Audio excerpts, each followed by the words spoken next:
best crypto asset? Bitcoin's the best crypto asset. Which one's the best crypto asset? Bitcoin's the best crypto asset. Which one's the best? Which one's the best? Which one's the best? Which one's the best? Which one's the best? Which one's the best? Which one's the best? Which one's the best? Which one's the best? Which one's the best? Which one's the best? What's the second best?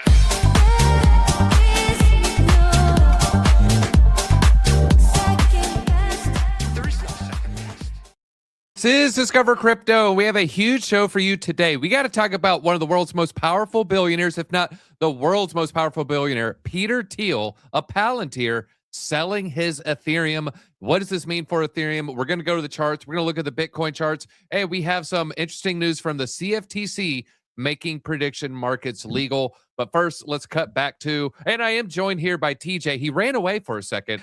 Yeah, I was messing with something on my computer, but I'm back. He's back in the saddle again, but not wearing black. TJ, why do you, is it the wife? Is that why you got more color in your life? Well, yeah, that's definitely why I have more color in my life. Christmas closes up, but the truth is today is laundry day. I'm getting ready to go on a trip, so I have a lot of my clothes getting washed. And yeah, the truth is, the real weird thing is you can't see it, but I'm not wearing black pants, which I always wear black pants. So, but no, it's yeah, I'm wearing blue in honor of Ethereum's roots, I guess. I don't know if you consider Ethereum silver and black or with that blue color, but in honor of Ethereum. All right, well, let's get into the stories here, and let's look at the Bitcoin chart. So the first thing we're doing here is looking at the 20-minute candles, and I noticed something. We are in a parallel range, and we're respecting the parallel range. You can see we first hit the top here Sunday, September 15th, so we're going on a few days here, and bounced along on the middle way, tried to get pushed down to the bottom of the range, got pushed up to the top of the range, and now we have bounced twice off the midline for support here. And what's interesting, this is part of a larger trend line on the upside, and we're going to be charting this in a little bit, so stay tuned. We're going to be doing a lot of Bitcoin charts here today. There's a lot of interesting stuff when you take it to that candle body. You can see strong support. So Bitcoin trying to break out of this parallel range. Now, this one started February 2nd, so we're going to over 2 weeks at this point. Let's look at the rest of the crypto market. We're going to go ahead and hit refresh here. You can see now things are in the green here. ETH is now at 0.7% in the last hour. It's up 1.7%. XRP, a little bit green here, 1.4%. No major movers, though, in the majors at least. So we go look at the biggest movers. World Liberty Fi, TJ, and you said World Liberty Fi in the news. So what is going on with Trump here? What have you been seeing? Yeah, they're having their big convention right now. I mean, I don't know about convention, but conference, investor meeting, whatever it is, in Mar-a-Lago today. So the insiders are spamming buy when they're in this little conference room today. Yeah, that's what they're pitching anyway. I mean, you supposedly have some of the top people from Goldman and many of these other institutions there right now. So the big question, I was watching, I saw a post that was kind of breaking down the on-chain analytics about it. Currently, most of the supply of USD1, which is their stable coin, and a lot of the other things are being held on Binance. So if you start to see those move, then people are buying, and you're seeing that those transactions actually take place. But yeah, seeing up 22%, obviously they've got somebody's attention. They got someone's attention for sure. Morpho with the nice pump here, Adam with the pump, Pi with the pump, and Knight with the pump here, and even Trump Memecoin is up. So you know something suspicious happening in Mar-a-Lago. We're going to talk about. I'm going to say, is Trump corrupt or not? We're going to talk about the recent CFTC news. Now, we do have some coins in the red, leading with Pump.fun. Pump.fun is now down 6%. Sky's down. Aptos is down. And Tau down. But Tau is up incredibly for the week here, so maybe just a short-term pullback. Well, let's get into the major story. Then we're going to look at the ETH charts. Peter Thiel's founder fund dumping his ETHZilla stake as ETH treasuries are facing pressure. If you don't know who Peter Thiel is, the founders of PayPal. He's very important for the defense industry. He's the CEO, founder, I'm sorry, no, not the CEO, that's Alex Karp. He is the founder of Palantir. Very, very important company just globally here. So billionaire tech investor, Peter Thiel's founder fund, fully exited his ETH treasury company, ETHZilla. Not his, but the ETH treasury company, ETHZilla, according to the SEC in a filing yesterday. He now owns 0 shares after having 7.5% of this company as recently as August 4th. So we're talking about a very, very severe drawdown. If you're wondering, what is that dollar amount? What is 7.5% equal to? $40 million. According to the share price around August, it was right around $3.50 a share. He had 11 million shares here. Now, they're originally named 180 Life Sciences. They rebranded to ETHZilla. They raised $425 million back in July to launch this ETH treasure strategy and rebrand the company. They later would raise an additional $350 million a few months later in September, and it's for its ETH holdings and deployed them across DeFi. At one point, they had 100,000 ETH, but then they started dumping their ETH tokens. They sold 25,000 for about 74 million. Average price about 3K per token. So it looks like they did good. They did it to repay some debt, leaving them about 70,000 ETH on the balance sheet. They've since tried to diversify by launching ETHZilla Aerospace, subsidiary offering tokenized exposure to leased jet engines. However, Thiel's exit magnifies how volatile ETH-heavy treasury strategies have become in the market, still digesting last year's peak. So maybe rebranding to ETHZilla Aerospace was the nail in the coffin there, TJ. Like, it reminds me of the Don Draper meme. Now we're selling engine parts. Yeah, exactly. Maybe I should sell this shares that I have here. Yeah, I think that's part of what it was. I don't, to answer the question from the title, I do not think this is the time to sell Ethereum. This is Peter Thiel doing what VCs do, and I think he was exiting in profit still. So getting his chips off the table and probably just not in alignment with the leadership of the company anymore. They probably moved in expecting this to be more like a Bitmain. I always get Bitmain. I always want to say Bitmain, but Bitmain from like Tom Lee, where we're going to accumulate. There's going to be drawdowns. We're going to be fully exposed to the volatility on the upside, and that also means on the downside, which you've seen with a lot of these digital asset treasury companies, or DATs, like they're commonly referred to. They're good when they're up, but then people get salty when they're down. We're seeing that all across the board, whether it's strategy. You and I were talking a little bit about some of the stuff going on with Nakamoto right now, but ETH actually showing strength today, even showing strength against Bitcoin in a lot of ways on that the ETH BTC pair. That's the one I'm watching most of the time. But I saw a flurry of good announcements coming out for Ethereum yesterday and earlier this week, whether it was BlackRock's staking ETF, which we'll talk about here in a minute. They've also got some other improvement proposals out there that are looking extremely bullish. So I'm getting more and more bullish on Ethereum, not less. And I don't see this as Thiel capitulating on Ethereum as much as just that specific vehicle, if that makes sense. Yeah. And let's look at the ETH chart here. So this is a symmetrical triangle. You do have targets for this. The target is going to be the first time you touch the top and the bottom. And if you have a breakout or to the upside or the downside, just gives you a short-term TA. This isn't any kind of guaranteed move that'll hit this. But if we can break to the upside, you're looking at close to a $2,400 ETH. If we break to the downside, say this is a fake out rally to the upside and we're going to dump, you're looking at $1,600 ETH. And you can see, we kind of talked about this yesterday, that you could make an argument you're still creating higher lows. If you don't include this one, you can say higher low, higher low, higher low, higher low, if it plays out. So no guarantee that it's going to play out. I do want to show one more thing here, a little bit of a trend line that's even higher than this. And it looks like we may have actually broken this. I do want to say it's not, we didn't. We didn't. I thought we did, TJ. I was just kind of guesstimating here, looking at these 1 hour candles. We were rejected cleanly off this line. I did not have a short ready. I wish I had a short ready. But if I had to guess, TJ, yes or no? Are we going to break through this line today? Yay or nay? Chat, let us know. Yes or no? Is ETH going to pierce this white line? What's that? What's the price on that white line? Just approximately it's right above 2,000. And look at that. ETH right now, right above 2,000. The bulls are trying to push it above 2K.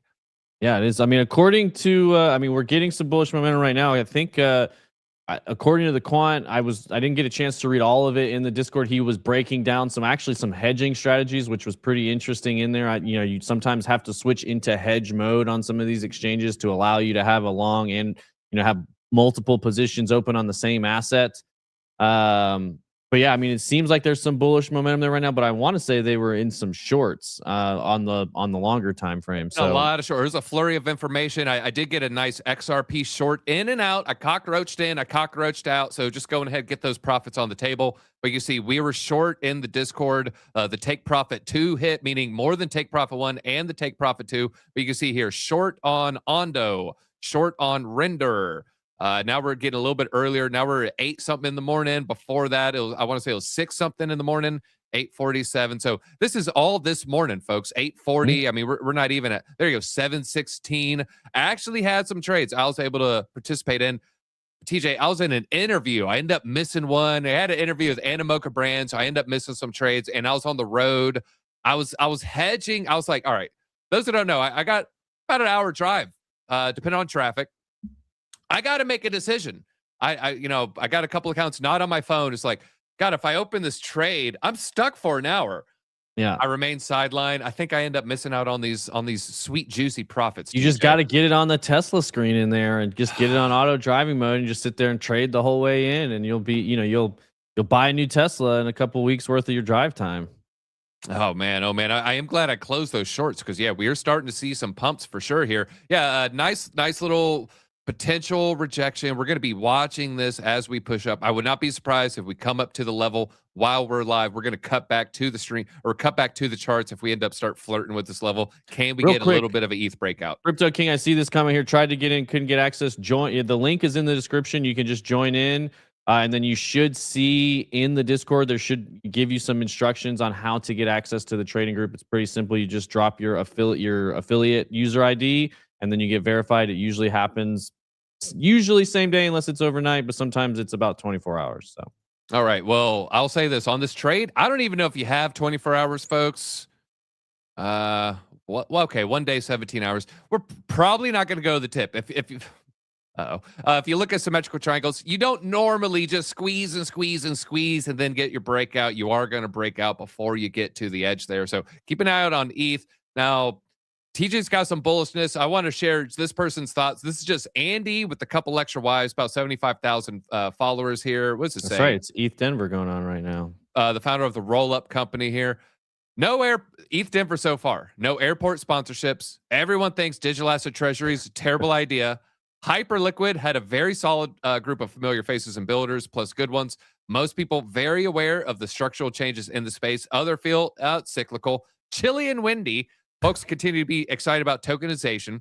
Not sure what it is, but it feels like industry growing up. Maybe we're just getting older. Way less noise. Feels somber, but rooms aren't empty, so it's not deep bare yet. Real community here. People who just not leave no matter what. This is a good sign. The freaks, the diehards, smash that like button if you are a crypto freak.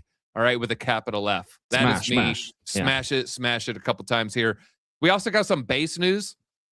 Did you see Brian Armstrong coming out? Then we'll get a little positive vibes for ETH here after this. As a coin shareholder, I'm deeply concerned of how Base App was marketed, executed. It was pitched as the mother of all super apps. The integrated Farcaster, whose founder later pivoted to build a competing chain. We have Zora, creator content coins. They were predictable, avoidable missteps because that team moved to a new blockchain as well. Many of us struggled to understand what Base App leadership kept pushing features users clearly did not want. They're talking about you, creator economy coins. The hardest part, users weren't asking for any of this. They just wanted a good wallet. Brian Armstrong, I'll take ownership if you want to fire someone. So they're going to fire the co-founder and the CEO. This is all in the rearview mirror at this point. The Base App focused on being the self-custodial version of Coinbase and trading focus. Check the app. Totally different as a few weeks ago. So, DJ, I don't know if you had any thoughts on. Yeah, I saw this same exchange. I think they are heading in a very positive direction now. I think it says a lot that Brian Armstrong is responding, that sort of stuff. That the guy that was penning that initial post or typing it was one of the, I don't know if main team members, I guess you could say, of the Coinbase wallet app, which is what became the Base App, which is why he had a pretty valid thesis or points about what it should be, could be, all that sort of stuff. I am in agreement with that post. I was expecting it to be easier to use for DeFi. Again, Base wasn't initially. What was ironic is you couldn't even use Base on the Coinbase wallet for a long time. So at least they fixed that. But it is heading in a positive direction now, trading focus, DeFi focus, which is obviously that's what has my attention. I think that's what's going to matter. I think there's a kind of a consensus across the industry, especially as it relates to Ethereum, kind of like that first post you mentioned talked about, that financial applications is really the future for Ethereum and crypto as a whole right now. That's where we found product market fit. That's where things are performing well. Gaming and a lot of the gamification and the fun side of the culture, whether it's NFTs or gaming or creator coins or whatever it is, it's not as the entertainment side has not found any footing whatsoever. There's been a lot of money thrown at it. There's been a lot of different attempts, but so far, Bitcoin as a digital store of value, digital credit, sovereignty, that has found a product market fit. Ethereum being programmable money has found product market fit. Stable coins, DeFi, all that sort of stuff is very, very strong. And a lot of other stuff is still trying to find its kind of footing into the future. So I think Brian Armstrong's doing an incredible job leading Coinbase. I think they will, the base layer and the base app will continue to perform well, but these things take time. It's not, there was some really good discourse back and forth. Brian Armstrong told that guy he can come back and join, and some other people said similarly, like easy to say in retrospect, obviously, like these are things that they tried and didn't connect on, but that's what happens when you're trying to grow, is you have to take shots to see what connects. That one didn't connect, and they're pivoting and moving in a new direction. That's the key, is you try a lot of things and you pivot quickly, which Brian has said in interviews before is part of his thesis. It's something I agree with 100%. I'm a big believer that trial and error is a good way to learn the most, the fastest, because even if you try something and fail, now you know that that's not the right thing to do, and you've learned a lot along the way. So, and you could put Ethereum as a whole somewhat in that category, even with Vitalik saying, hey, we thought layer twos were the right way to scale Ethereum. Turns out they weren't, and now we're pivoting back to scaling the layer one because it's actually functioning extremely well. So, well, let me ask you this question: you got $10,000. And you can't touch it for 12 months? Do you buy ETH or Solana today? Because I agree with all what you're saying. I think I might lean towards Solana, however. Yeah, I mean, I'll tell you what, I have been buying ETH rather than Solana, so I guess that's the answer. That's what I've actually done with more than $10,000. I understand. Let us know. Type in ETH or Sol. ETH or Sol. I'm interested. What does the Disco fam think? Where are they more buying ETH at this level or Solana at this level? Yeah, I'll put that question in there just so people can. Yeah, today $10,000 ETH or Sol. I completely understand why people would be attracted to Solana. It has, lower market cap, feels like potentially more upside. But to me, at this point of where I'm at in my crypto journey and investing, I'm looking for I'm doubling down on what I feel like is a very, very clear winner, which is Ethereum, in my opinion. The stablecoin market and the DeFi market and everything, all of the infrastructure, the tokenization that's happening, BlackRock supporting it, all those sorts of things. Solana has a chance to climb into those ranks, and that's kind of what you're betting on if you're picking Solana here. I'm not trying to discount Solana. I also have a fair amount of Solana.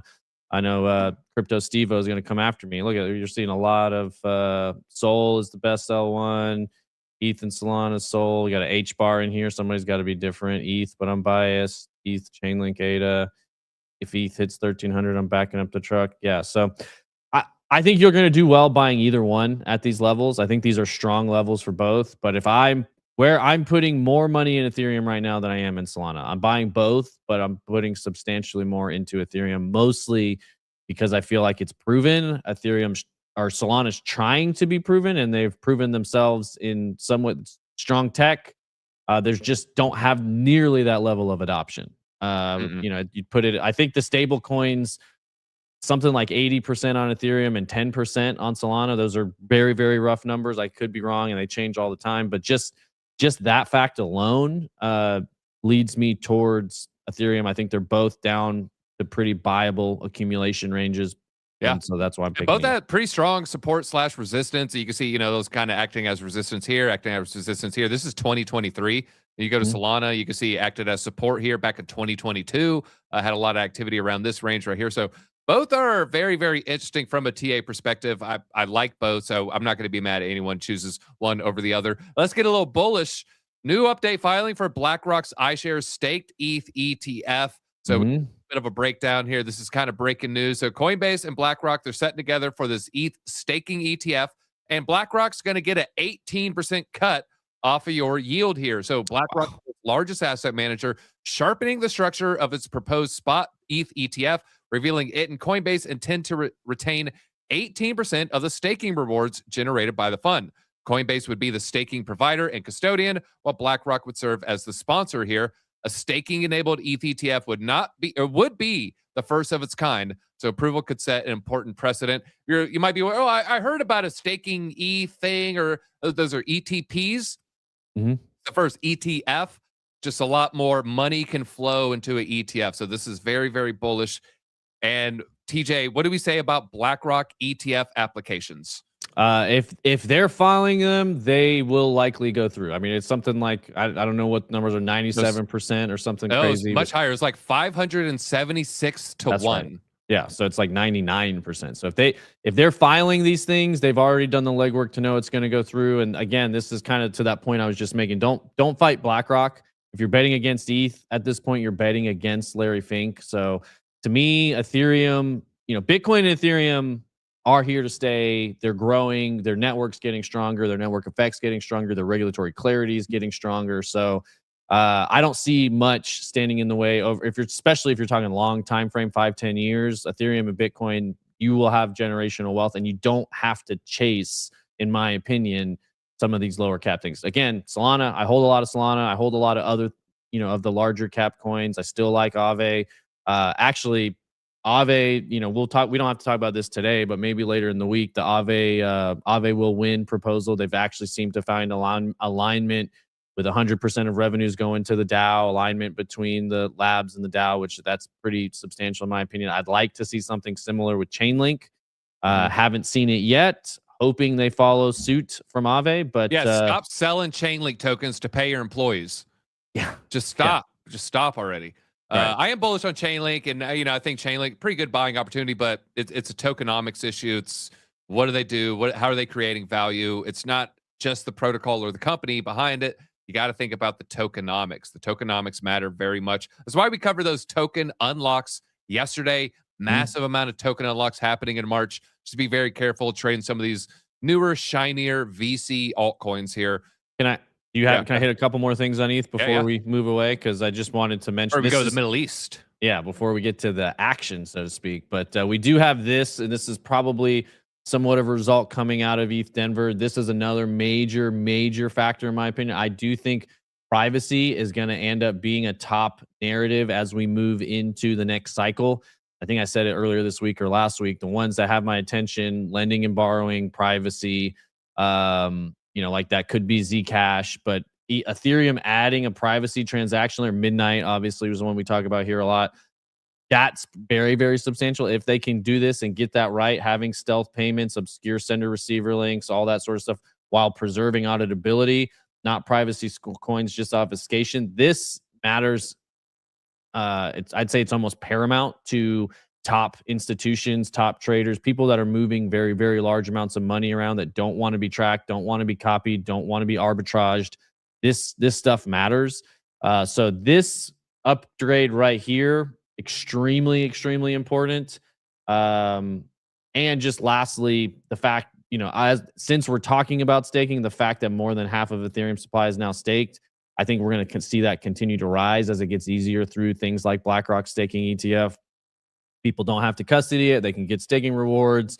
It's very easy and simple to explain. To come back to that same Dom Draper meme, it's like dividends. It's very easy to explain to people of like, hey, you have exposure to this asset and it pays dividends. They're not dividends. It is different, but it's easy to conceptualize it that way. So yeah, it's how Jim Cramer would parrot it to his, just the people that watching him on the TV show. So very good risk reward right now, in my opinion, on Ethereum. Could it go a little bit lower? Sure. Could you maybe get an opportunity to back up the truck at 1,400, like somebody said in the chat? Sure. And if you do, you should back up the truck. But these accumulating here, I like it. I think it's good. Yeah, great stuff there. Now, we are going to get a little bit more serious, everybody, and we got to get serious because there's some serious stuff happening with the markets here. Looking at some of your chats here, a lot of people A lot of people love ETH, but that HBAR community, man, you can't sleep on the HBAR community. But let's look here real quickly. Major news, everybody. There's a lot of movement with our military vessels. We have tankers moving, transports moving, all types of activity happening, and it's moving from our hemisphere towards the Middle East. Axios is from Kobayashi later. Axios is reporting that there's evidence U.S. war with Iran is imminent, and Israel is preparing for a scenario of war within days, which is expected to include weeks-long, full-fledged war. Unlike the Venezuelan operation, joint U.S.-Israeli campaigns, much broader in scope than the 12-day war in June. U.S. Armada now it's 2 aircraft carriers, 12 warships, hundreds of fighter jets, multiple air defense systems, 150 military cargo flights have moved, and that's what you're seeing with the flight tracker right there. Another 50 fighter jets in 24 hours, F-35s, F-22s, F-16s, and oil prices are surging. Not to take a victory lap here in the middle of this very serious story, but yes, the oil futures are doing well. I was asked about it yesterday. I said, hold the line. In fact, Monday, TJ, I don't know if it was you. I said Monday. I'm hearing from just my little microcosm of analyzers out there that everything that's peaceful is all a ruse. It's all the red herring. Things are going to get hairy. That's exactly what we're seeing right here. And I got another wrinkle. Someone quote tweeted this. A lot of people are probably going to, see what I'm saying and kind of remember, well, we got something coming up. March 2, 3, Purim's going to take place. It's a Jewish holiday. That's not so much what I want to get to. It's Ramadan. Ramadan starting in Iran tomorrow. Muslims typically and physically are tired. They fast from dawn to sunset. Creating kinetic actions during Ramadan is a tried and true method from the West. We've seen it in the past. We're going to see it again. We're potentially seeing it right now. Wouldn't you want to attack your enemy while they're not eating? I mean, yeah, that's pretty wild. That so you're saying you think we see some fireworks tomorrow?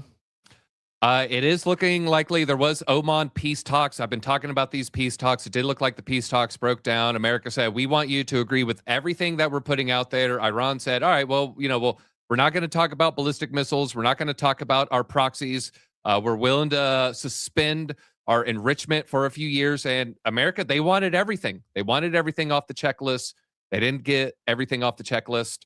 And there's a trend where Israel, where they'll bomb a country, and then about 2 years later, you do get regime changes. This is something we've seen since 1979.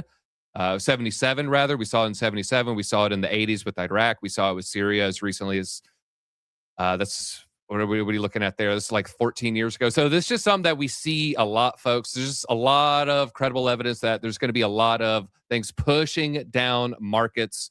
So just be very, very careful trying to long everything right now. If something pops off, you might see some massive, massive red candles. That's what I was going to say. This might be, if like we were talking about that $1,400 ETH, something like this could create a flash wick where you get a chance to accumulate at some of those levels. So if you've got cash, be ready. Maybe even set low. This is something I do sometimes is I'll go ahead and just set an order at that level, because you might happen in the middle of the night while you don't have time to react, and you see it and you wake up the next day like, oh, I would have bought at that level. Well, if you've got the cash sitting there, go ahead and set those orders. If you want to set an order at a $48,000 Bitcoin or a $1,400 Ethereum. Now, I think that's optimistic. The chart's wanting another dip. Again, I know the technical analysts are saying that, and this is kind of where the macro could create the technical in a lot of different ways. So we'll see.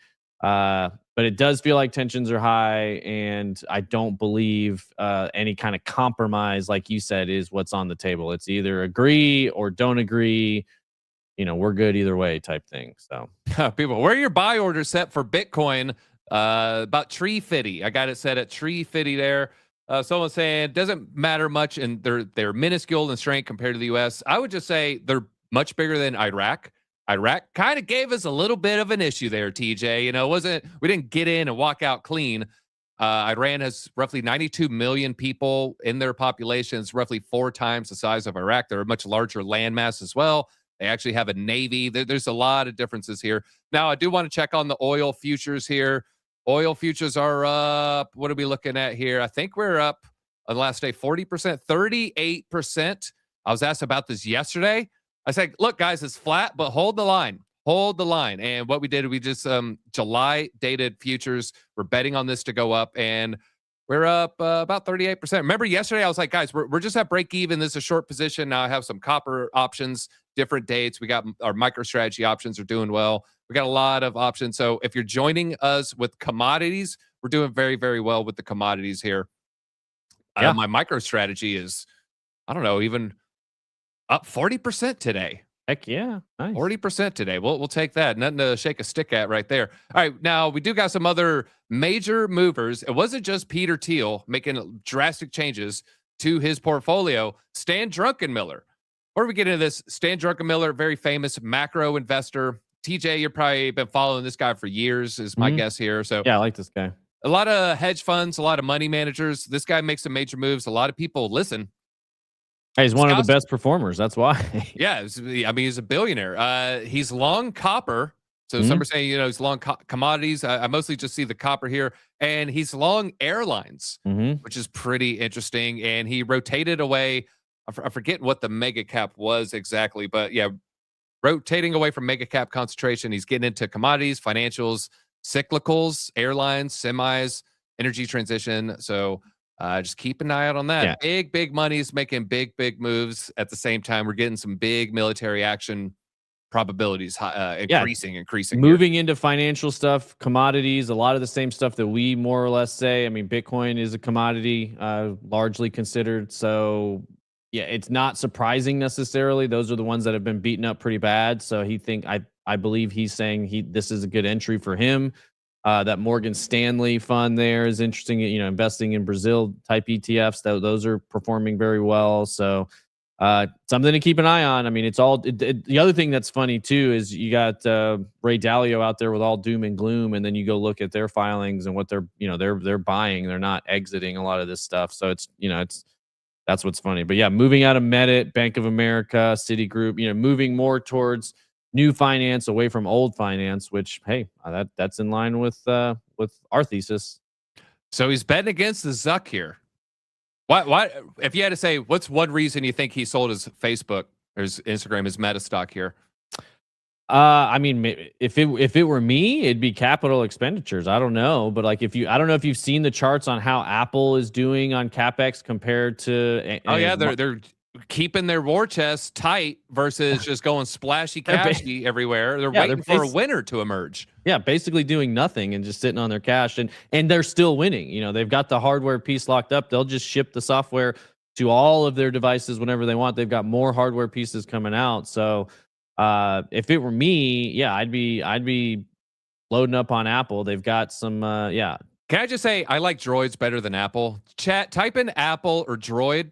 What do you think is better? TJ, I mean, are you an Apple guy? I got an Apple just so I'm not ostracized like some social pariah with my text bubble color, but I always enjoyed the Google Droids. Yeah, I was on Android for a very, very long time. The main motivation for getting an iPhone was just the seamless text integration across all Apple products. And I would say that's kind of the secret sauce.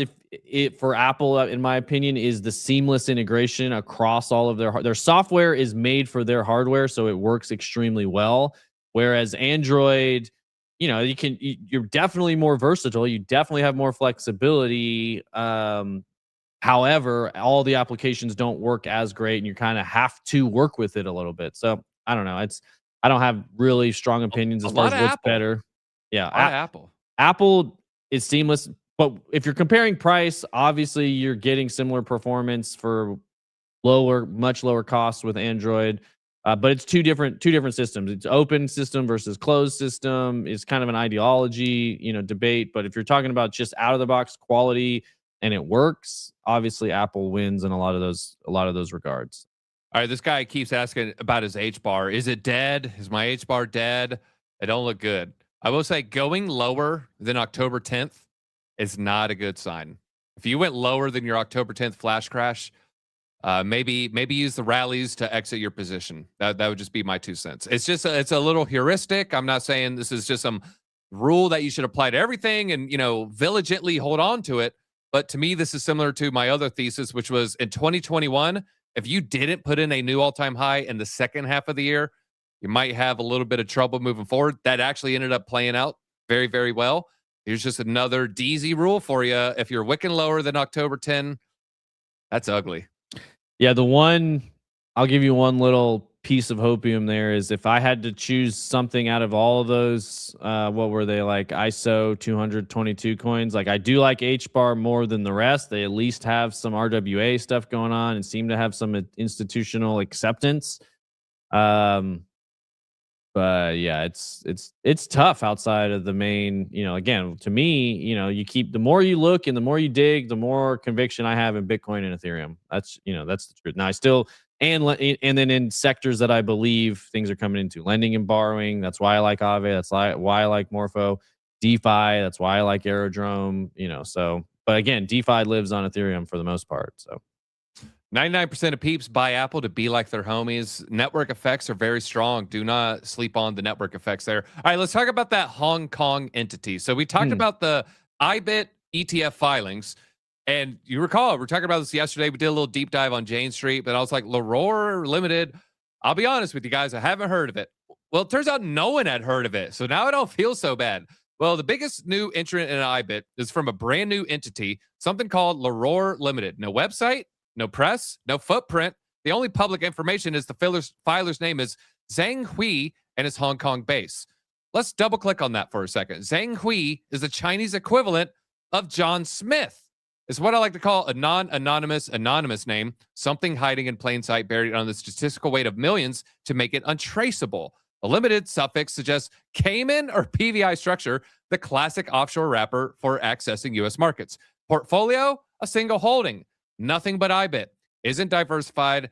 $436 million Bitcoin access vehicle dressed in institutional clothing. Why would you do this? Because Chinese investors can't hold Bitcoin.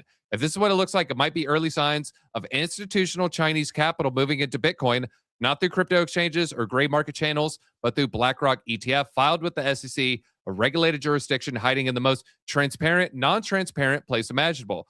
Funny that the name L'Aurore likely derives from the French L'Aurore, the dawn. Smells like capital flight to me, so suggesting it's a Chinese institutional buying here. Parker, the other Parker, he has a take here, appears to be wholly owned subsidiary of How Advisors Management, given they did the due diligence, the same address and similar owners. They also have a director who's based in the Caymans. The physical address for both of these is one of the most prestigious office complexes in Hong Kong, one widely known for the largest hedge funds. One of the other directors sits on a bunch of hedge funds boards. This How Advisors seems to be very well structured and very professional. I don't know what it means exactly. Kind of think they are the Hong Kong fund that blew up, but nonetheless, very interesting here. And just looking at the ETFs, just generally here, ETFs did have outflows yesterday in the first trading session after the holiday weekend. Q4 saw that Hong Kong-based entity. They acquired $400 million. And according to Bitwise advisor Jeff Park, their newly disclosed position could be early indication of Chinese institutional capital here. So just something to keep on your radar. TJ, we're suggesting, maybe this is someone shorting via some arbitrage strategies. Still could be a potential possibility. The other one, though, is Chinese money, Chinese billionaires buying Bitcoin any way they can because they can't technically do it in mainland China. Yeah, I mean, this is, in my opinion, could be exponentially bullish. We'll see. I mean, obviously, it just shows big money is accumulating here, whether they're accumulating to try to push the price down to accumulate more or accumulating for the long term. But seeing these types of moves is, in my opinion, very, very bullish for Bitcoin. We're seeing more and more whale movement and institutional movement towards Bitcoin, towards Ethereum, towards these digital assets than we have in quite some time, maybe since early or late 24, early 25. So yeah, in my opinion, we are in the accumulation zone. I saw somebody ask earlier about accumulating Morpho at this level or wait for things to break lower. My opinion is these are the accumulation zones. Whether you're accumulating at 65 or you think it's going to go a little bit lower, you maybe just use some time, maybe buy every Friday or buy, once, however you want to pick your schedule, allocate as, or say, hey, like the way I've been doing is I'm going to put in a third here, a third at this level and save some for it, those bottom of the barrel prices just in case. And if they don't hit, I don't mind because I've already bought some of these other levels and that's kind of how I'm approaching it. But these levels, in my opinion, from a lot of different indicators, whether you're looking at RSI, whether you're looking at, you know, net unrealized losses or time or capitulation or cost basis under the mining, the cost to produce, many indicators are saying these are the accumulation zones, and that's what we're seeing with institutions. That's what we're seeing with smart money. New money, you know, people that bought in 25 bought the tops, they're all selling at a loss, but a lot of institutional players are accumulating here, and that's what I'm doing too. And so you guys, you have to decide for yourself where it makes sense to buy, but for me, these are the ranges.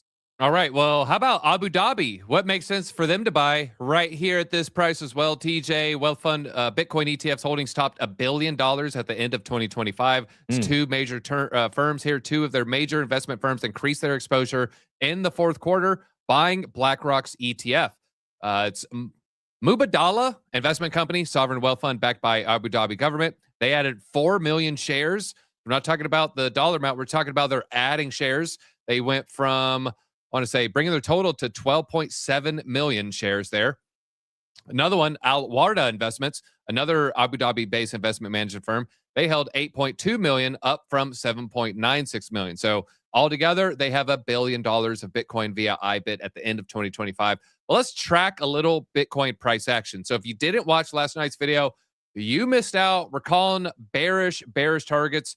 TJ, a lot of signs, 3 signs pointing to this $53,000-ish range. Sign number 1, I'm just giving you a little bit of a sneak peek of what you missed out. Sign number 1 could just be coming down to this range right here. Just kind of looking last time we got a breakdown. How long did it take? Kind of using the same math there. Could be hitting around 54K and some change. We also have a symmetrical triangle. If we do break down from this triangle, let me just draw it real quickly here. It's going to be on the 2-hour, makes it a little bit cleaner. If we do break down, we do got our classic technical targets, of course. Not saying guaranteed to go there, just, you know, could potentially see a little move there to the downside. That one's even lower. Now we're talking about 44K. So a lot of bear signals. Watch the video to see the third one. It's fib levels. I don't want to bust up all the fib levels right now, but if you're missing out on our uploads, make sure you turn on notifications. Go ahead, smash that like button right now. Really helps us get back into your algorithm, especially after we're talking about, you know, some dicey topics here today, TJ. But there's one more I found this morning, not in the video. Bitcoin's monthly RSI. I haven't tested this myself. We're going to test it live. It says the monthly RSI below 40. This is where the 2026 bottom could happen based off the 4-year cycle. So we're going to go to the monthly chart. And make sure you do 1 month, not 4 weeks. And just looking, RSI is going to be here. Let's throw down this horizontal line. Here we go. It's been lower. More fugazi. You know what, though? You can kind of see it in that picture. It does hit perfectly here and perfectly right here. So it is great for 2 of the 3 prior bear markets. But the last bear market, it did go below. So TJ, another sign, could see a little more pain. Yeah, I mean, that's I think I saw somebody in there mention 48K. That seems to be a number. Obviously, that's a huge volume note. A ton of volume changed hands at those levels. And that's I don't see us hanging up in between in the 50. You know, there's a lot of people throwing out these numbers in the 50s. There's not a lot of support in those ranges. I think if we do substantially lose 65, you know, like I know we wicked down to 60, but we recovered it pretty quick. But if we go much lower than some of the levels we've had right now, I do think it's a fast trip to 48K. I'm pretty sure I said that on Monday, but there's not a lot between 48 and 60 or 65, in my opinion. So if we continue through some of the supports that we've held up so far, you know, 48 is the back up the truck number for a lot of people. So we'll see. That's the number I see. It's like most optimistic. If you're really up, you know, rooting for the downside to accumulate Bitcoin, 48K should be the number you're targeting, in my opinion. I still don't think we will get all the way there. Maybe we do. If we do, great. We'll back up the truck and buy everything we can. I might even take some Aave, you know, borrow some Aave cash, pull out, do a little leverage play down there at those levels, because I don't think we stay there long at all. So, well, I'll tell you who also agrees with you. Charles Schwab agreeing here. Charles Schwab nearly doubles their strategy stake. They added 91,000 shares in their latest 13F filing, significantly increased their position in strategy. They previously, now they're bringing up their total to 1.27 million with this addition of 90,000. And this is a mandatory filing with their 13F filings here. It's mandatory every quarter. So we see these every 3 months. That's why we're kind of getting a little snapshot of what some of these players are doing behind the scenes now. And they have 45 days to report this. That's why we're kind of finding out in the middle of February. What we're looking at here is what all these companies did October, November, and December. They might even be accumulating even more. Yeah, what else happened in October? Interesting timing, right? You know, Q4 was turned into the best time for institutions to accumulate, and I would, yeah, like you said, I bet we'll find out soon enough that they are have been accumulating in Q1 as well, but we'll see. We got some people saying, all right, you know, typically we get year-long bear markets. Cello Pera saying, well, you wait till October, Bitcoin's going to go all the way to $30,000. Maybe. You know, maybe, but I don't think so. So yeah, what if you think odds? so, what odds? Chat. I want to give me your odds that we see 30K, because yeah, like TJ said, it's not impossible. I think it's higher than 1%, not much. Yeah, you know? I would say lower than 5, less than 5%. Probably less than 5. I would put it at. Let's see. Honestly, though, I almost want to say if we have 20 simulations, it happens in one of them, so that would be like 5% odds. Yeah, 30 is extremely low. That's more than 50% below previous cycle all-time high. That'd be very inconsistent with the history of Bitcoin, in my opinion. So I think 48 is kind of your best case scenario again. And you're obviously you're going by time. A lot of things have not timed out the way previous 4-year cycles have. This person's saying October. We're think 20%, so 25%. I think we're speed running this bear market, in my opinion. I don't think it's going to take all the way till October. I could be wrong. We'll see. There's a lot I'm looking at that could, you know, there's a lot of outliers, a lot of macro things, you know, new Fed chair, you know, people talking about tax returns, you know, if you know, Trump and Xi Jinping are supposed to get together in April and they could back down on tariffs. Like there's so many things that could turn the tide very, very, very quickly that happened well before October. So if everything goes wrong, maybe this lasts till October. If everything goes right, though, it could turn around much faster. And again, I'm a big believer in you buy near bottoms and you sell near tops. You don't have to buy the exact bottom. You don't have to buy the exact top. And if you're I knew so many people that were waiting for lower in 2022. We got all the way down to 20K, and I'm saying this is the time. This is buy 20K, buy 20K. And we were all screaming on this channel. We were screaming on Blockchain Basement. Then it went down to 16 or 17 very briefly. And even when we were sitting at 16K after falling from 69K all the way down to 16, people were calling for 3K. They were calling for 4K. And it was just like, guys, take the gift when it's in front of you. If you believe in this space, if you have a macro bullish outlook, then take the opportunity when it's in front of you. When you've got a 50, 60% drawdown, that's a buying opportunity if you're macro bullish. If you're not, and you're just day trading, that's a totally different situation. But if I'm macro bullish, I think Bitcoin will be worth well more in 10 years than it is today, or even at the end of this year. And same with Ethereum. So when I see 50% plus drawdowns, those are buying opportunities. And I'm not trying to get the exact bottom. And too many people didn't take action at 20K, didn't take action at 17K, didn't even take action on the way back up. Once we reclaimed 25, they waited, didn't take action at 40. Oh, wait, we're back now at the high prices. Oh, I'm in profit again at 72, 74. All right, I'm going to buy at 100K. Woohoo. And now we're back down at 70K or 65, and they're not buying again. I just can't understand that rationale. And I get frustrated because so many people do it. I see people in the chat here all the time. It's easy to call for lower lows when you're sidelined. It's easy to call for lower lows when you don't have cash. So I understand that part of the psychology. But if you believe in this, these levels that we're at or near right now are accumulation zones, period. All right. Well, Cella's saying they're starting their buy orders at 40K. Get in at 49. please, please. I don't know if it'll go all the way down to 40K. Now, we do have this Bitcoin chart. Very interesting. This is Bitcoin's cost of production. It's the purple band right there. And typically, it does roughly the same thing, but this guy broke down all of the scenarios. 1, 2, 3, 4, 5. Looks like, I think there's a few more here. All right, so Bitcoin touched production costs 9 times in 14 years. 4 times we wicked below and never went back under. So this is just like a brief touch.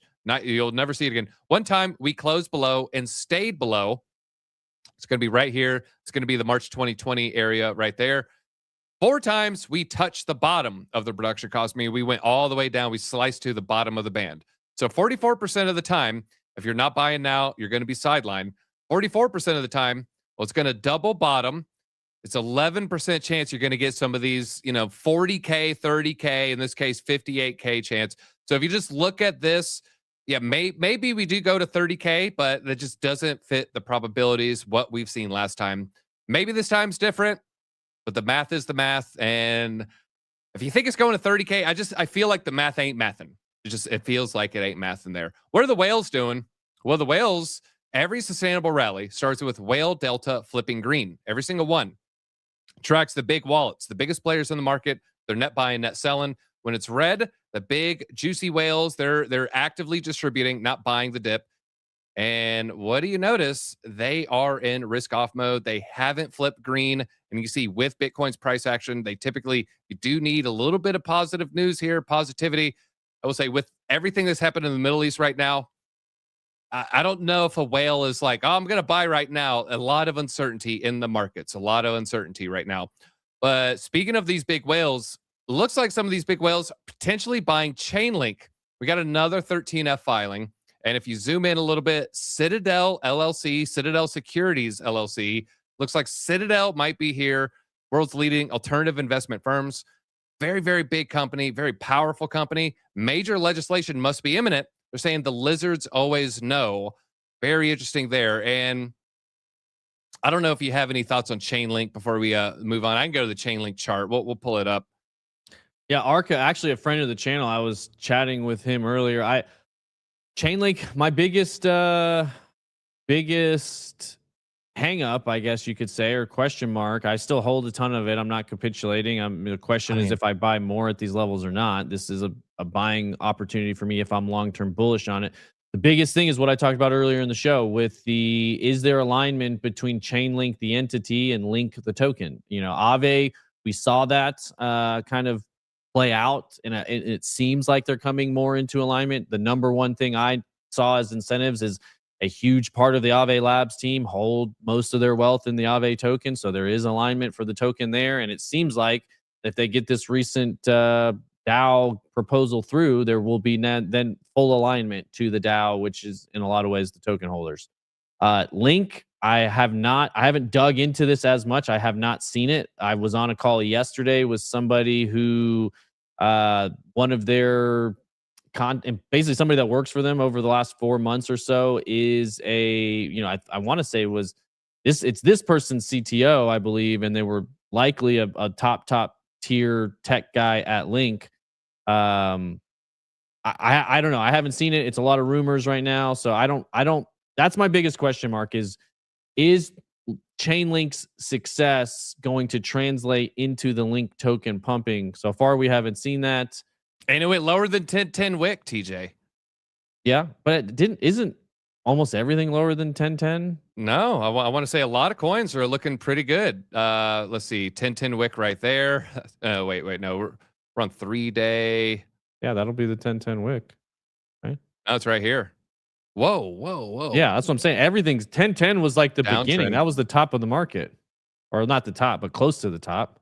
You know what? I'm thinking of that different wick. I am thinking. You're thinking of February 5th or something like that. Yeah. I'm thinking it was at 5th or 6th. 5th, 6th. I don't know. Depending on what market you're in. Yeah, you're 100% right. It's the February 5th, 6th wick. But either way, back to Chainlink.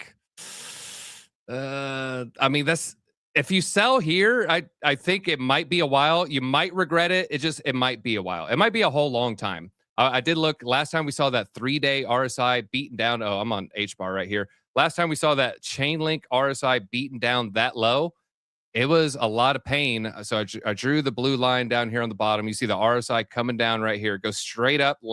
We've only seen the RSI go that low twice. Yeah, Once very recently, one right here. That was 400 days of sideways action, though. I definitely would not sell here. This is at or near the bottom of, for Chainlink. Maybe it goes slightly lower if the whole market takes a dump, but the question is, do you buy here? How much do you buy? Or when it does inevitably pump, when the market recovers, do you look for an exit or do you keep accumulating? I've accumulated a lot. I'm a big Link holder. I'm a big believer in Link, the technology and what Chainlink is getting done. Sergey, I think it's incredible what they've built. My big question mark is, how will that translate into Link token holder value?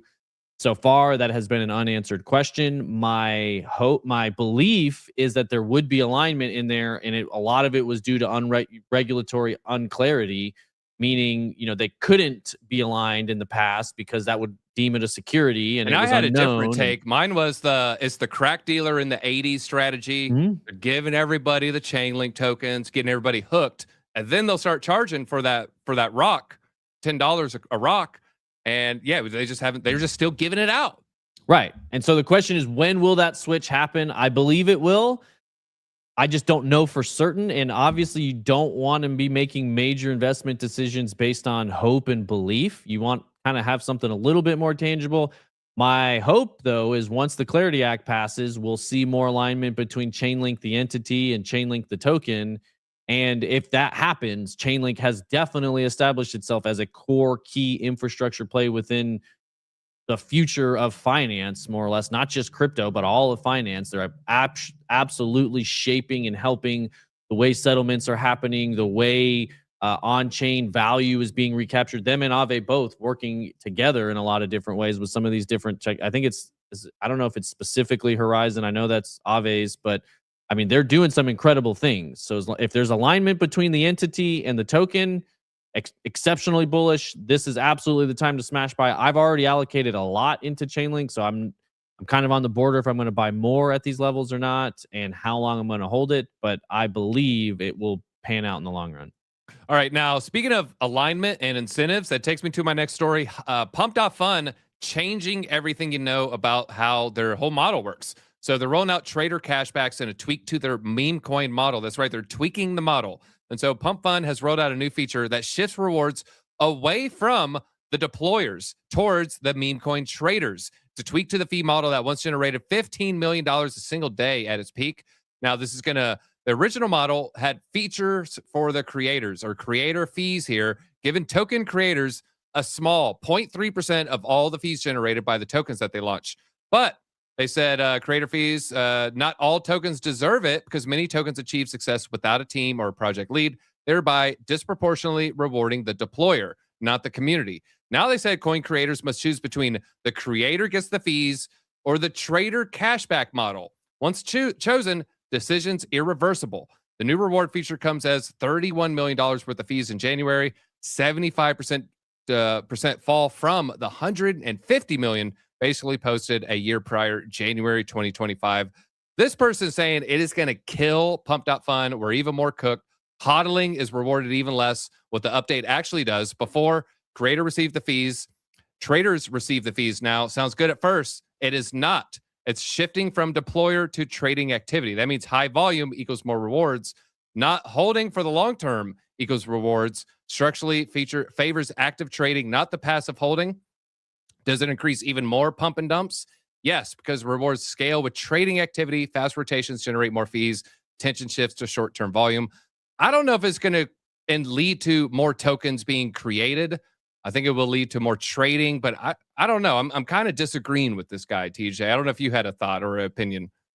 I don't have I don't think it's going to lead to more tokens being created. Obviously they're trying to stimulate trading volume. I don't necessarily see either as mattering in the long term. Pump.fun experiment happened and people learned, hopefully, and I believe it's in the past. We played with it when we got banned here on YouTube for a while, and we messed around on Pump.fun. Community is non-existent over there for the most part. I mean, it's like a couple hundred, people. It's the Memecoin trenchers, and it's there's not a lot of value to it, in my opinion. I don't see it lasting in the long term. They're max extracting, and I think people hopefully are learning. And this is the type of thing, kind of like what we were talking about with Zora on the base app earlier. Hopefully people are learning, but if this is your entire business, obviously you're going to try and pivot. Maybe they'll find a path, but I don't see it. You go look at the history of the team and all that sort of stuff. They don't usually have a lot of longevity behind the projects that they launch. So. Well, that and they just keep dumping the Solana on market. They get all this Solana from the fees. They take it straight to Binance and they just dump on the Solana community. Yeah. So they're fiat maximalists, so they love a stable coin. They hate Solana. All right. Now, speaking of love-hate relationship, it's going to take us to U.S. government. CFTC chair doubles down on defending prediction markets from state lawsuits. I don't know if you guys saw this. Michael Selig said, hey, guys, prediction markets, it's not gambling. It shouldn't be illegal. It needs to be totally legal here. He chairs the CFTC under President Trump. He said the agents be responding to what he calls an onslaught of state-led litigation against these prediction market platforms. I don't know if you saw the guy from Utah basically saying, like, people in Utah don't need to bet on this stuff. You're not really helping us over here. I saw, there was a lot, like all the crypto founders came out like championing, like, and then like all the politicians were like, no, so, that tells you kind of now, who's did on you what see, side. Is it related to this, TJ? In October, Trump Media enters prediction market business. Does that color the CFTC's head on his view on legality? I don't think so. I think the CFTC, and this is not uncommon. We saw this as digital assets were coming out to begin with, and there was kind of a battle of jurisdiction. The CFTC wants to have jurisdiction over as much as they can. It gives them more power and more control. So this is aligned with their incentives. And politicians, same thing. They want things under their control. And so they don't want the CFTC to come in and make this, move. It seems like, to me, you look at the big money is behind prediction markets. You're not putting you're not putting this cat back in the bag, so to speak. It's off to the races. Who's going to govern it? Seems like it's going to be the CFTC. People can whine and complain about it if they want, but prediction markets are here to stay. They're not going anywhere. Somebody's got to regulate it. I don't think we want it to be the SEC. I said Utah. I don't know if I said politician or senator. It's the Utah governor. Yeah, it's Governor Cox. This is talking about LeBron James or whatever, rebounds. Yeah. Talking to Mike Selig, head of the CFTC. I appreciate you attempting this with a straight face, but I don't remember the CFTC having authority over the derivative market of LeBron James rebounds. I think that's just a funny phrase there. It is funny, but like I said, I think it's here to stay, and it is what it is. Somebody's got to do it. I like CFTC has been doing a better job, in my opinion, than the SEC. But at the end of the day, I don't have strong opinions on government authority over how we live our lives. We got to burn in the replies, though. Burn in the replies. So he's saying, look, these prediction markets are destroying the lives of families, countless Americans, destroying the lives, especially of young men. Just talking about this derivative market. Look at this response right here. Wait until you hear about the stock market, Spencer. Yeah. I mean, I feel like it's a touche. Yeah. That's a touche there. Well, I mean, it's just like, are they going to come after FanDuel and DraftKings? No, like they've established too much time, too much money, too much lobbying. Like it is what it is. So, all right. Now we did say we were going to check in towards the end of the stream. What is Bitcoin doing? Clean rejection. Let me just measure this. This happened 45 minutes ago. So TJ, after we started the show, I said we're going to be watching. It happened so quickly. I didn't cut to it in time. Look at that, just clean rejection. Hopefully, some of you got a scalp short in. If you are a little bit, got that risk appetite in you, you got that dog in you. Yeah. Maybe you jumped in on that trade. But right now, it's knocking on the door, trying to get through to the upside. So just be careful. A lot of people are going to short because of what's happening in Iran, and because of that, markets might pump at least for 12 hours, 36 hours. And then everybody gets washed out. Yeah, I have a couple more things I wanted to hit just briefly, and then Drew's going to come on and do some levels, and for you traders out there, and kind of talk about what he's looking at on the charts and what to keep an eye on for exactly what you just mentioned there, DZ. But I did see this comment. Palantir just purchased another company. Maybe that's why they sold their ETHZilla. They didn't sell ETH. They sold ETHZilla stake. Well, Palantir would use different capital than Peter Thiel. Yeah, it was the founders. It wasn't. Yeah, founders fund. Yeah. So I don't know what the relationship with Founders Fund is and all that sort of stuff. But I did want to hit this. This is very bullish in a lot of ways. Google searches for Bitcoin going to zero, all-time high. That is exceptionally bullish. That's showing market exhaustion. That's showing people, believing and questioning. Whenever you get the Bitcoin's dead, Bitcoin's dying, Bitcoin's going to zero callers out there, that's usually marking the bottom of a bear market. So that's very, very bullish. And then we were talking about, this is the World Liberty 5 Mar-a-Lago event. Another interesting thing, the senator from Ohio talking about hopefully at the end of April, we see the market structure bill passing. Again, that would be exceptionally bullish. I've been rugged so many times on this legislation that I'm not holding my breath. This time it was supposed to be end of last year, supposed to be December, supposed to be before Christmas, supposed to be early January, supposed to be February. Now we're hearing April. It'd be great. And that, again, could be the perfect thing to start to ramp into a bullish summer. That's been my thesis since last year, that once this market structure bill passes, give it a month or two, give it a little time to filter down, but we will see bullish momentum soon after that. Passing it by the end of April lines up very well to get things going before midterms, to see a new Fed chair there in June, potentially rate cuts. If again, Trump and Xi get together and back off on some tariffs in April, that could set up for extremely bullish May, June, July, August period. So both of those things exceptionally bullish in my opinion. So yeah, some things to keep an eye on there. I do want to bring Drew in here. I know he's out there on the trading desk all the time, looking for levels, making trades, putting his money where his mouth is. How's it going over there with the Druth? It's going good. It's going good. We are looking at a fresh red dot on the daily for Bitcoin to kind of pair with all of the news. I'll make this a little bit smaller / bigger so we can see. Not great news with the Iranian movements, and the daily is putting in a red dot. The red money flow was trying to make this just a short-term little break to the downside. That is not the case from how things look. Daily putting in a red dot as we have pretty nasty news heading into the later part of this week that I'm looking at right now. It's something interesting that kind of went out on the larger time frames for Bitcoin. I'll go pull up 2-bit here. Is on the visible volume profile range, kind of something that we've been highlighting, and this is where the stair step to the downside may occur. Like the point of control, if you're just looking at the time frame from the beginning of the bull market of 23, right, where we started to really move up, point of control sitting at $62,000. We did defend ourselves in that region. Something TJ was talking about is that quick ride to the downside of 48K, essentially the bottom end zone here. It's a fast ride if we do lose essentially 58, right? So that is something that I'm prepared for. In general, like my heart is still bullish, and there are stats pointing to reasons why I'm still bullish, like the ETF flows. The outflows are starting to get weaker and weaker, but the positivity is more so on Ethereum and Solana. Bitcoin's having outflows on the daily ETF stats. So this is something I'm watching. DZ, I feel more comfortable longing DeFi plays right now. I feel more comfortable longing DeFi plays if I have to be moving with my heart. DeFi is defending the TVL much stronger than the rest of the markets.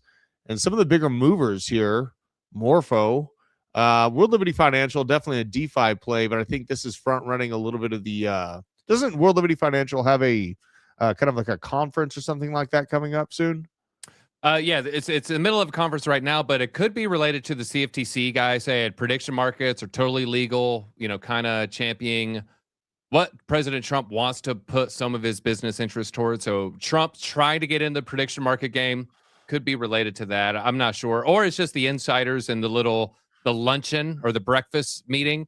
Mm-hmm. Everybody just going around buying. Similar to what we saw with the Trump dinner. Everybody, word spread, and everyone started buying the Trump meme coin. Absolutely. And, it is a smaller market cap that is movable by those kind of inside players. I know one of the main questions in my mind is this the essential bottom for Solana? Because we are seeing some good flows into Solana and Ethereum ETFs. And so Solana, when I'm looking at this, It's not looking as dire as Bitcoin right now, but if Bitcoin continues that cascade to the downside, we will soon print a red dot on Solana. And this is where I got to pull the fib for the whole dang thing here. The 786 from the lows of $8 up to the highs of just near $300. Shout out to Trump and that meme coin for creating the local all-time high for Solana. 786 is landing right at about $69-70. Move it further to the right so we can see the current price action. Let's see here. Oh yeah, sure. The fib, yeah. Look at that. Yeah. It's right to the T of it, actually. It's like we fell down to it. The 786 did defend on Solana. If I'm looking for like this conflict I did film the video about the conflict and kind of all the ins and outs of it that'll be coming out tonight. But if things do get extra hairy, and there's a specific variable in that video coming out tonight that I highlight because we've seen macroeconomic or geopolitical events with Maduro pump the markets locally. So things might get a little bit hairy, kind of like Robin Williams' knuckles. Yes, and Robin Williams' knuckles were a thing of magic. I'm surprised that you're bringing up his knuckles. My toes are a little hairy, but that's besides the point. Drew has hobbit feet. Everybody, Yeah. spam hobbit feet in the chat. Spam the hobbit feet. I do like Solana at this level. I'm gonna just share my screen real quick. I was highlighting this. It is right at where we saw our last level of support before the dead cat bounce, before everything was starting to collapse. If you remember June 22, I mean, we got Celsius collapsing, Three Arrows Capital collapsing. This move right here is going to be FTX collapsing. So a lot of weird things pushed down the price of Solana. This was very strong support. It was strong resistance. This is right here at the $80 range, roughly. Mm-hmm. And you got the 786, also kind of supporting that level. So I like $80 Solana. $70 Solana is even better than that. It looks like we did wick down about 69, the meme number right there. So I think the 80 to 70 range from the 786 to where we're at right now, to me, pretty good Solana accumulation area. If you don't have your Solana bag, I already have a Solana bag. Don't need to add to it. I'd be looking to maybe get some other horses in these races. Absolutely. And it's like, if we do see things cascade to the big bada boom level, we could absolutely see a snap crash down to $55, right? Like, this is like buy order, like incredible entry point opportunity zone here. $55. I could see a snap crash down to that if things continue to unfold. And strong psychological level. It's a $50. It's got that large number, like $100 or $1 or 1 penny will often act as support or resistance. It's just a round psychological number people can wrap their head around. $50 is the same thing. Absolutely. So Solana is looking generally stronger than most altcoins. But again, if I'm thinking about trading with my heart and, looking for things to long, I'm looking at the DeFi plays, and particularly Morpho is on a warpath right now. Morpho is completely taking advantage of this uncertainty about Aave, and Morpho is digging itself out of a very well defended local low at about $1. So anything around or under $1 is a gimme for myself and my portfolio on Morpho. It is the one altcoin that gives me the most FOMO out of all these different altcoins right now. Generally speaking, though, we are heading into a time frame where I think I got bad news. Bad news for the Morpho holders there. This is a long. I did this obviously a long time ago. I mean, maybe almost a year ago. So this is a long time ago fib extension that I drew out. We're just going from swing low to swing high. Look what happens when I drag it to where we're at today. Oh yeah, we're at resistance. Oh, yeah. We are at resistance, and we got rejected. That's something to, it's right now the bias is slightly bearish. If I just keep an eye out on this range, I might want to wait for a positive flip there, maybe turn it into support. That's where we go above, come back down to retest, and then that's when I would turn a little bit more bullish on Morpho. So just want to throw a little warning out there for some of the people. Yeah, $2 was a very heavy support zone. Now it is our resistance, right? So like $1.80 to $2 is going to be a lot of turbulence on Morpho. I am structurally speaking, and in terms of like the chart itself, this chart it is way above that October wick. If you notice, that October wick really beat Morpho down and brought it to like where that true interest level is. Morpho is very similar to Tau in terms of price structure. Tau had way better highs essentially, but let's go check out Tau and compare, because Tau and Morpho are the ones that are really like, I want to accumulate. Tau, it did get tested. I noticed something about Tau. Tau does the same thing every single time. And I said this in a video months ago. I said it in a video with this parallel range. I said, guys, it does the same thing every single time. It goes in a parallel range. Normally, it will peek its head out, it'll retest, and then it'll go off to the moon. Peek its head out, retest, off to the moon. This one, we didn't really get a clean retest. You can tell real funky. The bears tried to push it down, weren't able to. Boom. Then a new parallel range. Boom. And you look where we're at right now. We're just in another parallel range. Pretty good trades waiting for the retest. This one didn't quite come as pretty close right there. Most of the time you get some sort of retest. If it doesn't hit this, it'll at least hit the breakout point. I don't mind if you wanted to wait on Tau, but I am bullish on Tau. It is something I have been accumulating just to increase my bag exposure there. Yeah. And there's a lot of things that are doing quite well. I did notice that Cardano is up by 10% on the week. And I'm looking at a lot of downturns. Like I'm seeing Cardano up by 10% on the week and Dogecoin up by 12%. Yeah, Doge is pumping today. Looks like Cardano did lose its trend line to the upside. So not great for the bulls. And so I would say, maybe render that one a little obsolete. Keep an eye on this down slope parallel range. Still going down, and very strong support here. This is the blue line, the teal line that you're looking at, just where we saw generational support for Cardano in 22 and 23. Looks like we weren't able to, the bears weren't able to keep it below there. I think if you zoom in, you do see the price action. Yeah, look at that. You see perfect price action right there at that line. So to me, the Cardano chart to pay attention to is going to be this parallel range. Wait for some bullishness. Wait for those EMAs to turn bullish. Wait for this Iranian kerfuffle to potentially pass over. A lot of dicey stuff right now, folks. Well, and there's in terms of one chart that is turning just generally bullish, it's Hyperliquid. The money flow on the daily was deep red. It is now peeking its head into the green, and Hyperliquid is one of the healthier charts in all of crypto. And it's really, based on fees generated by people. More and more people are discovering leverage. They're creating their own bull markets or bear markets at hyper speed. And Hyperliquid, the money flow looks a lot healthier than most of these altcoin charts. And it is now peeking its head into the green on the daily. Let's check out the weekly here just to see the general momentum of Hyperliquid. Flowers where flowers are due. Now, let's fib it out. Let's fib out all of Hyperliquid here to look at potentialities. Like looking at this just from a base level perspective, I could see myself FOMOing in to Hyperliquid right at about this, right at about $20. $20 looks like, a spot. And this is where turbulence is highlighted, but I actually got to reset up my interest of adding to a spot position here. Just, I know things are crazy and the world's on fire, blah, blah, blah. But, we're in an accumulation range and these alts can absolutely range at the lower levels while the markets work out the uncertainty and people will start to realize that the sun is still going to shine.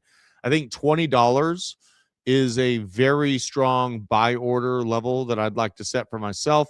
Weekly doesn't have too much information on the money flow, obviously, because it's a newer project, but it is looking pretty viciously digging itself out of a downward momentum wave right now. So Hyperliquid doesn't look horrible to me. It's a sound business model, and I think that it will continue to kind of leave a lot of the pack in the dust here.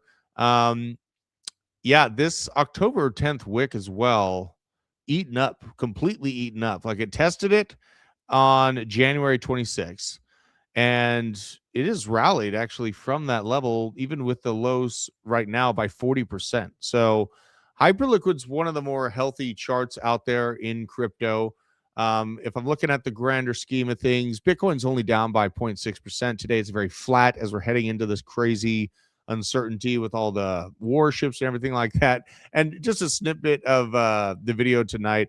This is the overlay of the warships that are in place right now in the Middle East. It's not great. This is not a great situation. The blue boxes are American warships and destroyers, submarines. The red boxes are Iranian vessels.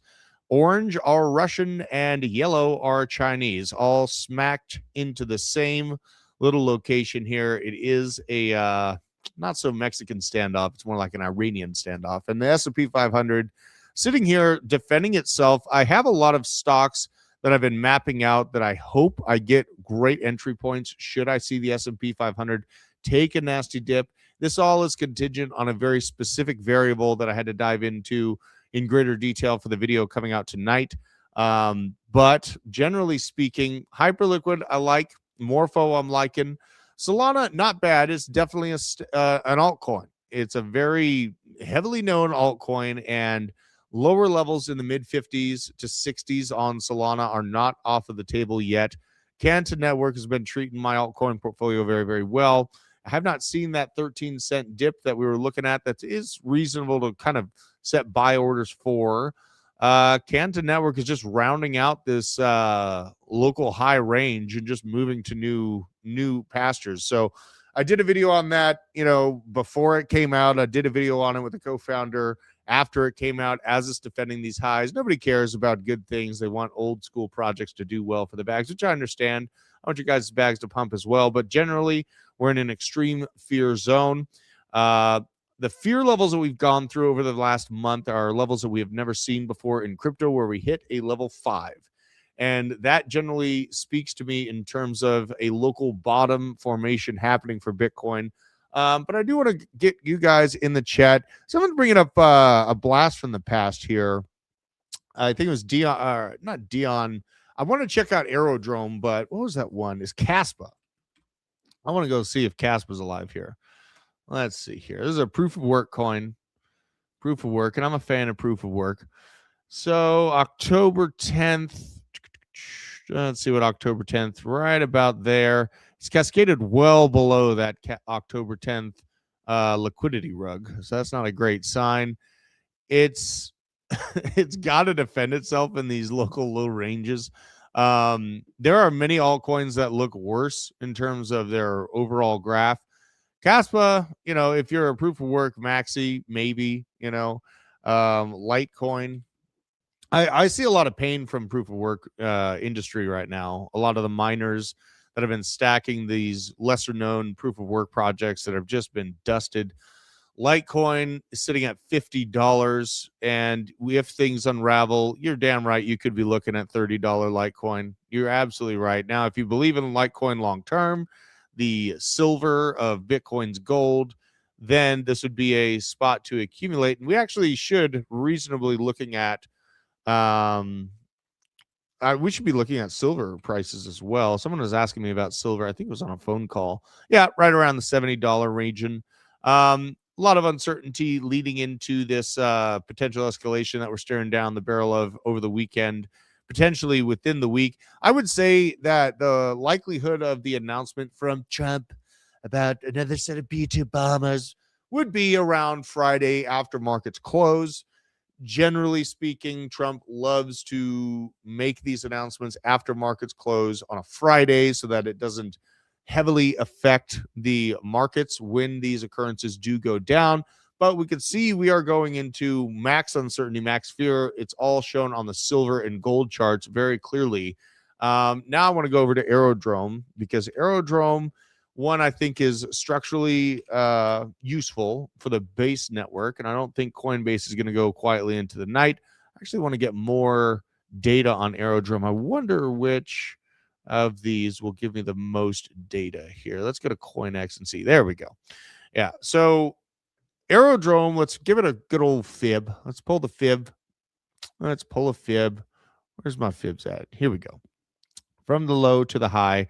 This is a really fun project to buy low and sell high. The last bull market, I do accept that we are now in bearish territory, and that is the time where I accumulate the right stuff. And actually, looking at Aerodrome on the weekly, oh my God. Oh my God. We have a green dot, a double green dot on the weekly for Aerodrome. And the price is at 31 cents. Okay. I might have to go. I'm a Bitcoin and stocks guy right now for the time being, but Aerodrome. Oh my God. Looking at this, I didn't plan this. We have a double green dot on the weekly for Aerodrome. Obviously, it's never had this. It's one of the newer projects. Let's kind of zoom into this bad boy on the daily and see what we got going on here. It's digging out of this money flow cavern very viciously. Holy cow. Okay. All right. All right. You know what? Because we're already below the 786. We're already pulled over. We can't pull over any further. It doesn't look like we could pull over any further on Aerodrome. So, okay. Very nice. And yeah, I had to make my move and pick up the Sequoia. Made a couple moves, and it was around like 55, 60 cents. Now we're half price, even more half price. I could double down and get twice as many Aerodrome for the same amount of money right now. That is looking pretty nice there. Let's go through the chat here. I want to pull up your guys' chats. I have a delay on one side of this, so I want to make sure that let's see here. It could die. Everything's going to die. It's the end of the world. Yeah, I did. I was looking at that sub 38 cents, and we're at 31 cents right now. The cascade to the downside has happened. This is fully zoomed out on Aerodrome. I think it was Crypto King was asking.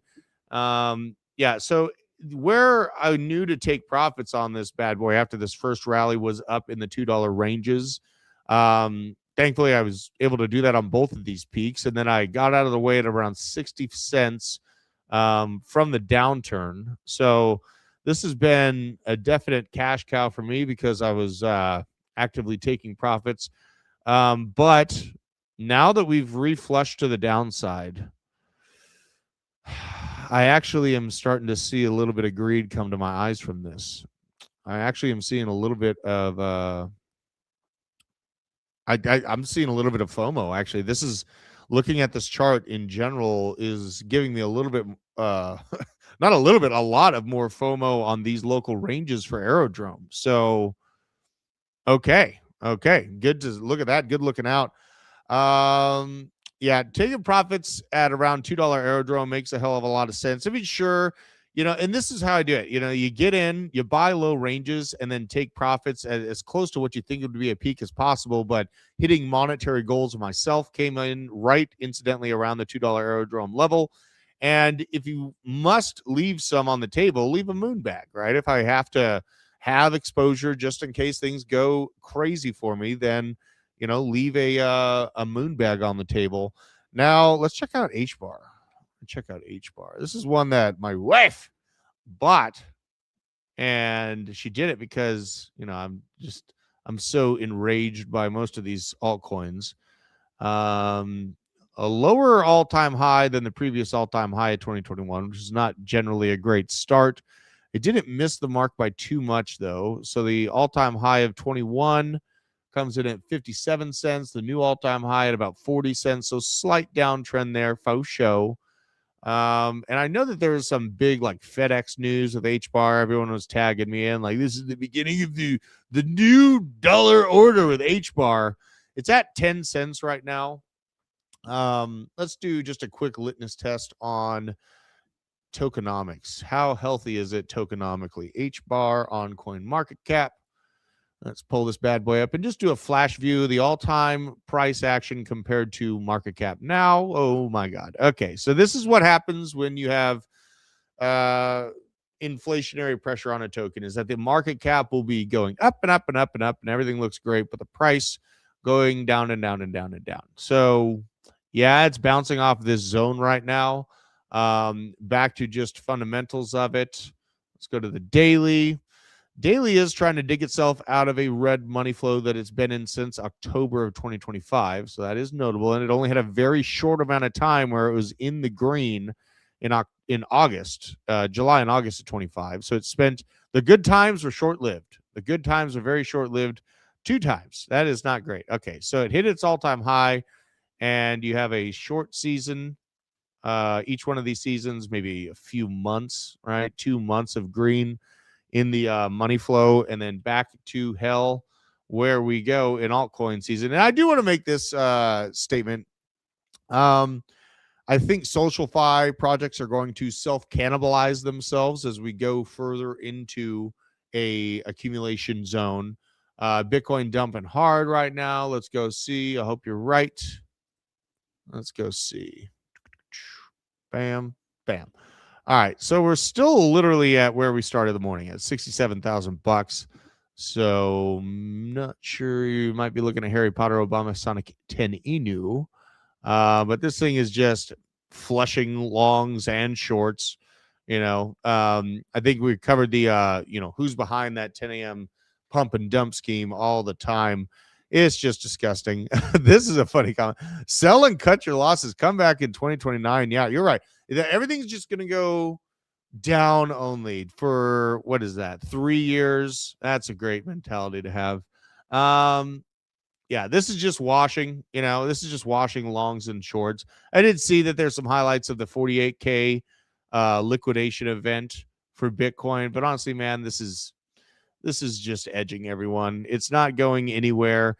And you will note that we get the run up to kill the shorts and then down yesterday. The same thing this morning, run up to kill the short-term high leverage shorts and then down once again. So it's making my spot buying Bitcoin heart happy, seeing this price being pushed down, and maybe you could say, it's what a jerk. He wants the price to go down so he can get more spot. He's moving the markets with his opinion. Sure. I'm so famous. I'm affecting $1 trillion asset class. Here we got a zone. Really what I see is, more wobble, more death wobble, as long as, and I'll give you guys some front running information. As long as China doesn't launch a missile this week or next week during this Iranian campaign, we're likely to see an event like this on Bitcoin. Now, if China does decide to let one out of the barrel, then yeah, we're going to go check out and do a vibe check in the low 50s. Just plainly put. Right now, though, from what I've seen, we see a red dot on the daily. We do see more and more bearish pressure coming to a vast majority of the altcoin sector. Bitcoin defending itself to a better degree than a vast majority of these projects. And this is where this current market is going to create a lot of Bitcoin maximalists. I forgot I held Pi. Someone was bringing up DAG, which is also one that I forgot that I held. And I still do hold that. I'm actually curious for myself where DAG is at. 1.3 cents. Oh, my God. Oh, my God. Am I coming back to Flatline? This is a project I totally forgot to jeet. And I got in at like 2 cents. God, I might actually get back to Flatline entry point. In general, though, I memean, DAG is it's at price levels that it was before the 2021 pump. It's a micro cap. It had a lot of government involved, and it still does have a lot of government involvement in it. So looking at that, God, it's depressing. It's depressing thinking about that. Greater market here, Dogecoin. People keep asking if Elon Musk is going to come lift Dogecoin to new highs. Dogecoin has a lot of inflationary pressure. The market cap is hitting new higher lows, right? The price, though, running into that inflationary pressure. Price is running into that inflationary pressure. So it's a time to breathe. It's a time to think critically. It's that in where I am on the probability that this event with Iran is going to pan out something more similarly to Venezuela, but with a longer time frame.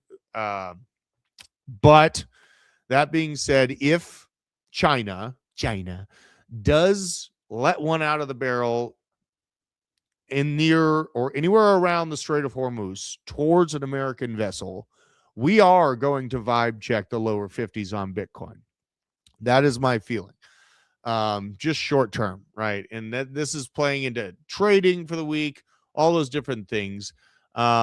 But that being said, where the money is actually going, the sellers on the ETF side are seeming to run out of a little steam. The sellers on the ETFs are seeming to run out on a little steam. The DeFi sector is defending itself much better than a vast majority in sectors of the crypto market. Here, as you can see, TVL is defending itself around the $98 billion mark. It is at $95 billion right now. But generally speaking, it's way better off than the meme sector. It's way better off than most of these layer ones. Like one of the most painful layer ones for me to look at and chart out is Avalanche and Chainlink. Don't get me wrong. Chainlink is heartbreak city on Chainlink. Avalanche. SWI is under $1. The Avalanche, this is not great. This all-time graph is not great. Market cap again, and this is a really simple way like to look at why your price is being suppressed is tokenomics. So tokenomics are going to play into a lot of the pain that these altcoins are feeling. Got out 90. Oh, he got out. He sold.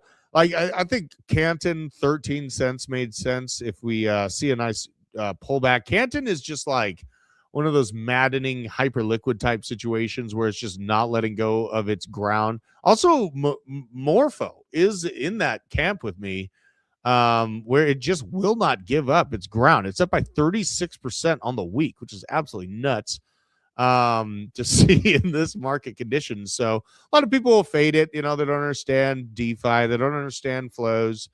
So that's fine. And speaking of flows, I did have this highlighted here. And just generally speaking, Starknet is like a hyper concentrated psyop of 8 wallets sending money to and from. Great. So you got great flows. Ethereum is winning on the 6 months time frame, though. In terms of top net flows, Ethereum is winning by and large. Solana is up there. Inc. I'm not touching that with a 10-foot full. This is, the Solana and Ethereum make the most sense to me. And then obviously you have like EdgeX with a competitor to Hyperliquid. Hyperliquid up in the actual red if you look at total flows. So you have to look at these things. One of the better people in our chat is Crypto Stevo. He's bullish and he wants me to, I don't know if Stevo wants me to flip bullish on Polygon in terms of price or in terms of usage, because it's like Polygon is being more and more heavily used, but the price is not translating. So this is interesting. Bitcoin now we're doing another wash to the upside on the 1 minute. This is crazy. This is just absolute chaos zone. Notable, though, that Bitcoin is defending the 67 flat pretty well. We did get that little washout before DZ started talking earlier this morning, but it is trying to defend 67K, generally speaking, as of the time of this recording. So things can change quickly. We can have massive, massive news come out of the the Iranian region this weekend. I will check out Night too. I've seen the privacy narrative really taking hold, kind of being led up by Monero. Canton Network is an institutionally private chain. So let's look at Midnight here. It's a very small market cap in comparison to a lot of these things. It's sitting at 0.58. Holy cow. Okay. So I was looking at Midnight a few weeks ago and the accumulation spot was about 4.5, maybe 0.48. Let's look at this on a larger time frame. Lord love a duck. Lord love a duck. Look at that. The 0.45 was actually a pretty concise, at least short-term bounce. If you took that call, you're up by 30% on this. So you're not out of the woodwork yet. You're running into turbulence zones. So don't be surprised if you see a lot of buyers in this zone and in this zone decide to get out of the way in light of all of the geopolitical news that's going on in the world today. But with that being said, there's a lot of things to be grateful for. I'm grateful for the moment of buying opportunities. I am being careful about longs in this situation, though. I am using stop losses. I am using the confluence of our trading group and the quant inside of our Discord for further confluence on any thesis. If I feel it's going up or down, I go check the Discord and the quant to see what his general direction is as well, because that quant has been hitting the nail on the head in terms of short-term price plays on these markets. And leverage is a tool. We use leverage to use a small portion of our portfolio to make a big impact, right? So if the impact is bad, the effects are small. If the impact is good, the effects can be compounded to the upside. But generally speaking, I am not using my entire portfolio to go in and play with leverage right now. It is insane to see people out there doing that. So that being said, just stop for losses are my friend. I know that there's a lot of people that will say, oh, I'm raw dogging this trade. They're raw dogging the trade with 1 to 3% of their entire portfolio. This is important context when it comes to protecting ourselves in these market conditions. Now, that being said, there's a whole hell of a lot of things to cover on the markets today. So join me on the blockchain basement. We got to cover it in a more nitty-gritty way. I love you guys, and I will see you very soon. Take care.